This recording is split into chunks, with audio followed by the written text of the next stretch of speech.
आप लोग तो सोचते भी नहीं है कि दुरेशेवार कैसी है, कहाँ है, कहीं मर तो नहीं गई।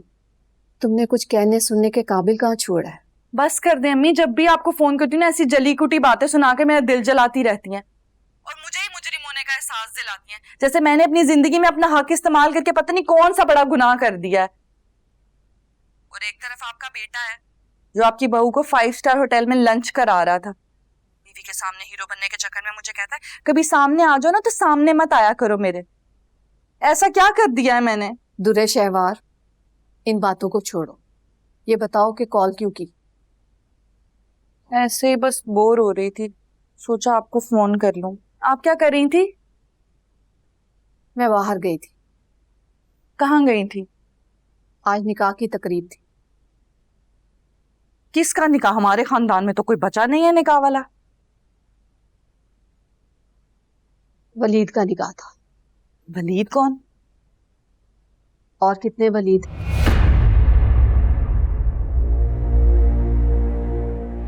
अपने वलीद का? हाँ, और अब वो तुम्हारा अपना वलीद नहीं रहा। जिसके निकाह में हो अब उसका ख्याल रखो। किससे निकाह हुआ है उसका? मावरा से। मावरा से? हाँ। देखा अम्मी, मैं ना कहती थी इन दोनों के बीच में कुछ चल रहा था, लेकिन किसी ने मेरी बात सुनी ही नहीं। कैसे मेरे रास्ते से हटने का इंतजार करी थी, फौरन से निकाह पढ़ा लिया दोनों ने। शुरू से जानती थी मैं कि मावरा की नजर थी वलीद पर। दुरे शहवार, तुम्हारे होते हुए वलीद ने कभी बेईमानी नहीं की। अब उसने भी जिंदगी गुजारनी थी, उसे भी किसी से शादी करनी थी। मावरा अच्छी बच्ची है। बस कर दे अम्मी, मेरे सामने उस मनूस की तारीफें ना करें आप। शुरू से जानती थी मैं, कितनी चालाक थी मीसनी कहीं की। जब मैं रिश्ते दिखाती थी ना तो कहती थी नहीं मुझे भी शादी नहीं करनी, मैं भी शादी नहीं करना चाहती। और अब मेरे जाने की देर हुई है, वलीद से फट निकाह पढ़ा लिया। बहुत ही कोई मीसनी लड़की है, मैं बता रही हूँ आपको। वलीद अब तुम्हारा कुछ नहीं लगता। वो मावरा से शादी करे या किसी से भी, तुम्हें बुरा नहीं लगना चाहिए।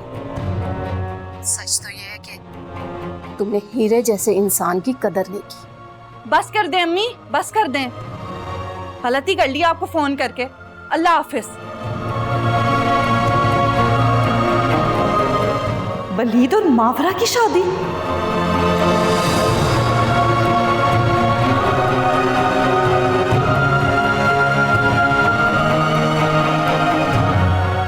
हमारे मिजाज की इस तेजी ने तुम्हें वलीद से दूर कर दिया।